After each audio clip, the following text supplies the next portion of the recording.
அடுத்து நிர்வாகிகள் உரை.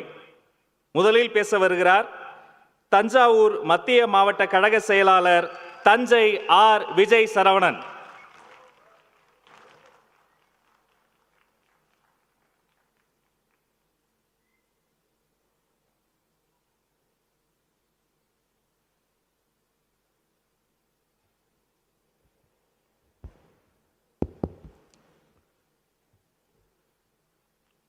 அண்டை தமிழே, அன்னையே, அண்ணனே வணங்குகிறேன்.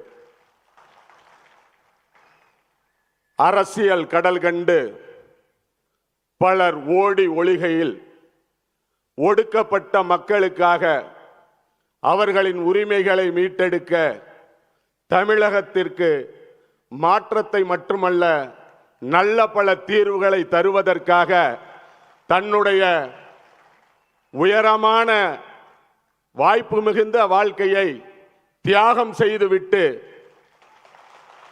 தமிழக வெற்றி கழகம் என்னும் களத்தை கொண்டு அரசியல் களமாட வந்துள்ள எங்களின் கழகத்தின் தலைவர், தமிழகத்தின் வெற்றி தலைவர் தளபதி அவர்களே முதற்கண் வணக்கம். கழக தலைவரின் கடைக்கண் பார்வையை பார்த்தே கழகத்தின் செயல்பாடுகளை எல்லாம் ஒருங்கிணைத்து ஈட்டி முனைகளாக எங்களை இயக்கிக் கொண்டிருக்கின்ற கழகத்தின் பொதுச் செயலாளர் அண்ணன் ஆனந்த் அவர்களே, கழகத்தினுடைய செயல்பாடுகளை எல்லாம் ஒன்றிணைத்து ஒருங்கிணைத்து ஊக்கமுள்ள இளைஞர்களுக்கு அடையாளப்படுத்தி கொண்டிருக்கின்ற தலைமை கழகத்தின் நிர்வாகிகளே, இந்த வரலாற்று சிறப்புமிக்க பொதுக்குழு கூட்டத்திலே திரண்டிருக்கக்கூடிய மாவட்ட கழக செயலாளர்களே, தலைமை கழக நிர்வாகிகளே, பெருமை மிகு பொதுக்குழு உறுப்பினர்களே, சிறப்பு அழைப்பாளர்களே, இந்த மாபெரும் பொதுக்குழு கூட்டம் நமது பொதுச் செயலாளர் அவர்கள் சொன்னதை போல 75 ஆண்டுகளை ஏமாற்றி அரசியல் செய்த கழகங்களால் கூட முடியாத அளவு 2.25 ஆண்டுகளே ஆண்ட இந்த தமிழக வெற்றி கழகம் தான் 2 மாநில மாநாட்டை நடத்தி காட்டி இருக்கிறது. 3 பொதுக்குழுக்கள். இந்த பொதுக்குழு சிறப்பு பொதுக்குழு. இங்கே சிறப்பு என்று குறிப்பிட்டதுதான் நம் பொதுக்குழுவினுடைய மிகப்பெரிய சிறப்பு. ஏன் என்று சொன்னால், ஒரு பொதுக்குழு கூட்டப்படுகிறது என்று சொன்னால் அந்த பொதுக்குழுவிலே நம்மை பார்த்து வசைபாடுகிறவர்கள், எளிதாக நம்மை கை நீட்டி கூத்தாடிகள் என்று சொல்லுபவர்கள் தான் முதல் நிகழ்ச்சியாக கூத்தாடி நிகழ்ச்சிகளை வைக்கிறார்கள், கூத்து நிகழ்ச்சிகளை வைக்கிறார்கள். அப்போதுதான் அவர்கள் தொண்டர்களே அங்க உட்காருவாங்க. ஆனால் கழக தலைவர் பேரறிஞர் பெருந்தகை அண்ணா சொன்னதை போல கடமை கண்ணியம் கட்டுப்பாடு காக்கின்ற இயக்கமாக இதை கடந்த 25 ஆண்டுகளுக்கு மேலாக உருவாக்கியதால் இன்றைக்கு தீர்மானங்கள் நிறைவேற்றப்படும் பொழுது அதன் அர்த்தங்களை உள்வாங்கி விவசாயிகளின் பிரச்சனை, எதிர்வரும் தேர்தலிலே தேர்தல் கமிஷன் செய்கின்ற பிரச்சனைகள், தமிழகத்தின் வஞ்சிக்கப்பட்ட பிரச்சனைகளை எல்லாம் உள்வாங்கி அதனை நீங்கள் ஆர்ப்பரித்த ஆதரித்த காட்சிகளை பார்க்கும் பொழுது நாம் அரசியல் படுத்தப்பட்டவர்களா? கழகத்தின் எதிர்த்தலைமுறை என்று சொல்லக்கூடிய தலைவர் பேசிக் கொண்டிருக்கும் போது பக்கவாட்டிலே போய் ரம்மி சீட்டு விளையாடுபவர்கள் அரசியல் படுத்தப்பட்டவர்களா என்பதை தமிழகத்து மக்கள் புரிந்து கொள்வார்கள். தலைவரின் அமைதிதான் இன்றைக்கு உலகத்தின் ஒட்டுமொத்த பார்வையை இந்த சென்னை மாமல்லபுரத்தை நோக்கி திருப்பி இருக்கிறது. ஒரே தலைவன் பேசி பேசி இந்த தமிழகத்திற்கு மீட்சியை தந்தான். பேரறிஞர் அண்ணா. அந்த புரட்சி நடந்தது 67. ஒரு தலைவனுக்கு கொஞ்சம் பேச்சும் வராமல் இருந்தது. அந்த தலைவன் ஒரு புரட்சி தந்தார். அது 1977. இந்த மாபெரும் தலைவர்களின் மகத்துவமிக்க இயல்புகளை கொண்ட நம் தலைவர் தேவையற்ற பேச்சுகளுக்கு விடை கொடுத்து ஆக்கப்பூர்வ செயல்களுக்கு ஊக்கம் கொடுத்து செயல்படுத்தி கொண்டிருக்கிறார்கள். இன்றைக்கு எளியவர்களில் ஒருவனாக, இங்கே திரண்டிருக்கின்ற பொதுக்குழு உறுப்பினர்களில் ஒருவனாக, மாவட்ட கழக செயலாளர்களில் ஒரு பிரதிநிதியாக நான் பேசுகிறேன் என்று சொன்னால் அதற்கு அடிப்படை என்னை இந்த இடத்தில் நிறுத்தி இருப்பது நான் தளபதி மீது வைத்துள்ள பற்றும் நேர்மையும் உழைப்பும் தொடர்ந்து பயணித்த அந்த ஒன்றுதான். மிக பெரும் செல்வந்தனுக்கு என்று வாய்ப்பு கொடுக்கவில்லை, சமூக காரணங்களுக்கு வாய்ப்பு கொடுக்கவில்லை, உழைத்தவர்களை உயர்த்துகின்ற ஒரே இயக்கம் தமிழக வெற்றி கழகம் என்பதை இன்றைக்கு கழக தலைவர் அவர்கள் இங்கே இதை நிரூபித்து காட்டியிருக்கிறார்கள். எத்தனை எத்தனை உலகத்திலே இன்றைக்கு நடக்கின்ற நிகழ்வு, ஒட்டுமொத்த உலக ஊடகங்கள் நாம் யாருமே எதிர்பாராத நமது சொந்தங்களை இழந்த நிகழ்வுக்கு பிறகு இன்றைக்கு உலகத்தின் ஊடகங்களில் யார் நம் தளபதி என்பதை தேடிக்கொண்டிருக்கிறார்கள். நம்முடைய வழிகாட்டி தலைவர் பேரறிஞர் சொன்னதைத்தான் நமது தளபதி சொல்லாமல் இன்றைக்கு வாழ்ந்து கொண்டிருக்கிறார்கள். என்ன பேரறிஞர் சொன்னார்? வாழ்க வசவாளர்கள் என்று சொன்னார். தளபதி அவர்களே, தமிழகத்தில் இனி உங்களை வாழ்த்துவதற்கு கோடான கோடி பேர் இருக்கிறார்கள், உங்களை திட்டினால் மட்டும்தான் வாழ்க்கை என்று குறிப்பிட்ட கூட்டம் இருக்கிறது. அந்த கூட்டம் வெகு விரைவில் குறைந்துவிடும். அப்படிப்பட்ட ஒரு சூழல் அமைந்துவிடும்.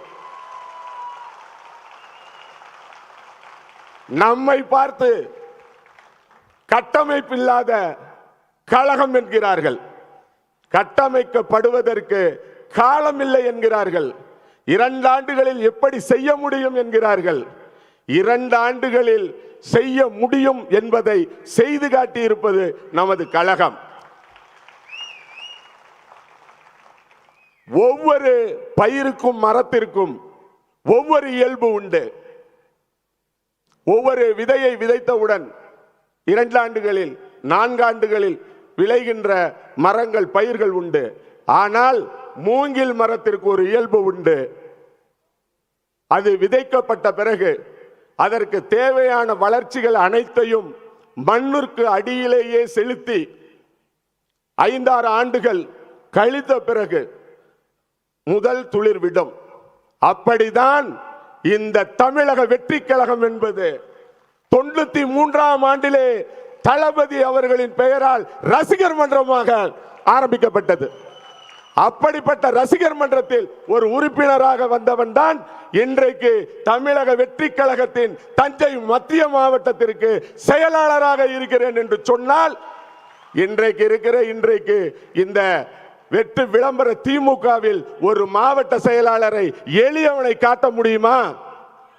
அனைத்து இந்திய அண்ணா திமுகவில் ஒரு எளியவனை அந்த இடத்திலே பொறுப்பாளராக காட்ட முடியுமா? ஆனால் என்னை போன்றவர்கள் இன்னும் எனக்கு இயக்கத்தில் ரசிகர் மன்றத்தில் 30 ஆண்டுகள் பயிற்சி. நான் ஏன் பயிற்சி என்கிறேன் என்று சொன்னால், இன்றைக்கும் பயிற்சி தான். பொதுச் செயலாளர் அவர்கள் பார்க்கிறார், போதும் கிளம்புன்னு, அந்த அர்த்தத்தையும் புரிஞ்சுக்கிறோம். இருந்தாலும் 2 மணித்துளிகள் தர வேண்டும் என்று தலைவரை கேட்டுக்கொண்டு இந்த கட்டமைப்புக்கு மட்டும் நான் பதில் சொல்லி விடைபெற விரும்புகிறேன். கட்டமைப்பது என்பது நெறிப்படுத்துவது. அந்த நெறிப்படுத்துவதில் தான் உயர்வு இருக்கிறது, வளர்ச்சி இருக்கிறது. அது வேகம் எடுக்க வேண்டும்.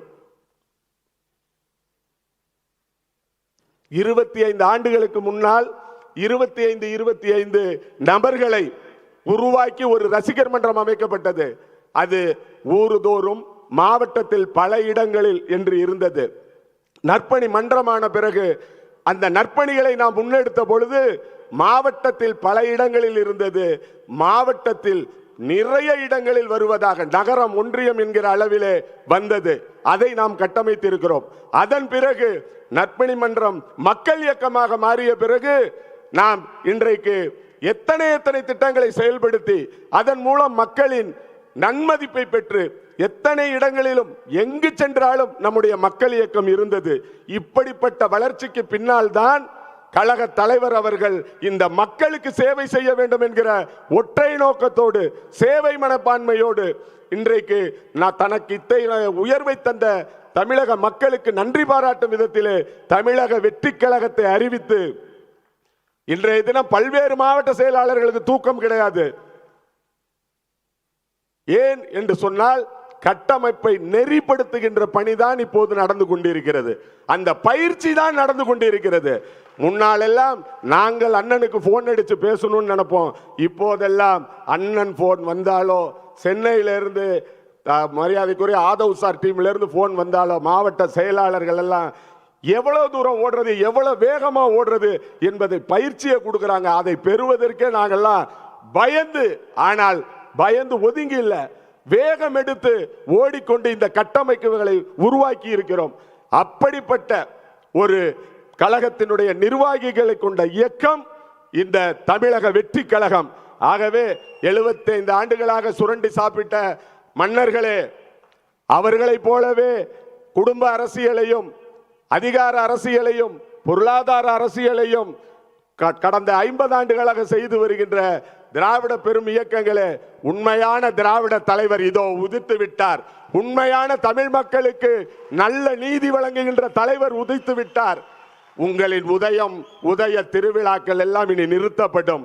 மக்களுக்கான தலைவர், மாற்றத்தை தரக்கூடிய தலைவர், நீதியை தரக்கூடிய தலைவர் இங்கே அமர்ந்திருக்கிறார். தலைவா, உங்கள் ஆணைக்காகத்தான் இந்த தமிழகம் காத்து கொண்டிருக்கிறது. ஒன்றை மட்டும்தான் சொல்ல வேண்டும். நீங்கள் சொன்னதுதான் உண்மை. கட்சியை ஆரம்பித்து உறுப்பினரை சேர்ப்பதற்கு நாங்கள் வீடுதோறும் போகவில்லை. வீட்டுக்கு வீடு இருக்கின்ற உறுப்பினர்களை, வாக்காளர்களை சந்திப்பதற்கு தான் நாங்கள் சென்று கொண்டிருக்கிறோம் என்கிற கள நிலவரத்தை உங்களுக்கு சொல்வதிலே வருகிறார்களே, உதவி செய்யறதுக்கு. தலைவா, உங்களுக்கான பெயரும் உங்கள் மீது மக்கள் வைத்திருக்கிற பற்றும் பாசமும் எவன் எத்தனை கோடி செலவு செய்தாலும் பெற முடியாது. உங்களுடைய 3 எழுத்து இந்த மந்திரத்தை கொஞ்சமாவது சிதிலம் எடுத்த வேண்டும், அதை சிதைக்கணும். இதுக்கு விலை கொடுத்திருக்கிறது பெண் பிடித்தே கட்சி வளர்த்த கட்சி. இப்போ ஒரு பெண்ணுக்கு 18 கோடி 17.85 லட்சத்தை செலவு பண்ணி உங்களுக்கு ஒரு வர்ணம். மக்கள் ஏமாளிகள் இல்லை, மக்கள் ஏமாளிகள் இல்லை. உங்கள் பக்கம் உறுதியாக நிற்கிறார்கள். களம்பல சென்று நாங்கள் பார்த்தோம். அத்தனையிலும் அந்த மக்கள் உங்களோடு இருக்கிறார்கள். கரூர் மக்களும் உங்களோடு தான் இருக்கிறார்கள். இன்றைக்கு அந்த மக்கள் கொடுத்த தைரியம், அவர்கள் உங்களிடத்தில் காட்டுகின்ற அன்பு, பற்று, இவைதான் இன்றைக்கு உங்களை இந்த இடத்திலே அமர வைத்திருக்கிறது. வைரமானாலும் பட்டை தீட்டினால்தான் ஜொலிக்கும். நீங்கள் வைரம். பேரறிஞர் பெருந்தகை சொன்னதை போல இருக்கட்டும், வசவாளர்கள் இருக்கட்டும். அவர்கள் இருக்கத்தான் அவர்கள் முகம் மக்களுக்கு தெரிய வரும். எப்போதுமே நிழலின் அருமை வெயில் இருந்தாதான் தெரியும். கொஞ்ச காலத்துக்கு அந்த வெயில் இருந்துட்டு போகட்டும். அவற்றை எல்லாம் ஒழிப்பதற்கு மக்கள் விரும்பும் முதல்வர் வேட்பாளர், நாளைய நம்பிக்கை வெற்றி தலைவர் தளபதி இருக்கிறார், வழி காட்டுவார். அவர் வழியில் தமிழகமே திரண்டிடுவோம். தன்மானம் படைத்த தமிழகத்தை, எவருக்கும் அஞ்சாத தமிழகத்தை, எந்த பாசிச பாயாசங்களுக்கு அடிமையாகாத தமிழகத்தை, மத போர்வையில், சாதிய போர்வையில், எந்த போர்வையிலும் ஒளிந்து கொண்டு நம்மை அடிமைப்படுத்தாத ஒரு சமுதாயத்தை, எழுச்சியை நீங்கள் உருவாக்குவீர்கள். இந்த தமிழகம் கடைசியாக நம்பிக்கொண்டிருப்பது உங்கள் ஒருவரைத்தான். இந்த தமிழகம் கடைசியாக நிறைந்து கொண்டிருப்பது உங்கள் ஒருவரைத்தான். பேசி பேசி ஏமாற்றிய தலைவர்களுக்கு முன்னால் பேசாமல் புரட்சி செய்கின்ற எங்கள் தலைவா, உங்களை நாங்கள் அண்ணன் என்று சொல்வதா, அடுத்த படியிலே அன்னை என்று சொல்வதா? ஏனென்றால் கொஞ்சம் நிறைய பேசுறாரு, சாப்பாட்டுக்கு விட்டாவுணுமேனு எங்கள் பசி அறிந்தவர் அல்லவா நீங்கள். அப்படிப்பட்ட தலைவா எந்த கட்சிக்கு நாளைய தமிழகம் கொண்டாடும். அதற்கான முன்னோட்டம் தான் இன்றைய இந்த சிறப்பு பொதுக்குழு. ஒரு துதிபாடல் இல்ல. தலைவர் பார்க்கறத பார்த்து பயம் வந்துடுது. ஒன்று ரெண்டு வார்த்தை கூட பாராட்ட முடியல. பாராட்டியே பல பதக்கங்களை பெற்று, பாராட்டுகளின் மூலமே பல சன்மானங்களை பெற்று, ஊழல்களின் மூலம் கோடி கோடியாக சொத்துக்களை சேர்த்து மக்களை விட கேவலமாக நடத்தி கொண்டிருக்கின்ற இந்த வெற்று விளம்பர திராவிட முன்னேற்ற கழக அரசை அகற்றும் வரை அன்பு தளபதியை உங்களை தலைவனாக ஏற்றுக்கொண்டிருக்கின்ற லட்சோப லட்சம் கோடான கோடி தாய்மார்களும் மகளிரும் இளைஞர்களும் ஓய போவதில்லை. 2026 தளபதியே உங்கள் காலம் வருக வருக, தமிழகத்துக்கு தலைமை ஏற்க வருக என்று வணங்கி வரவேற்று தந்த நல்லதொரு வாய்ப்புக்கு நன்றி பாராட்டி அமைகிறேன். நன்றி, வணக்கம்.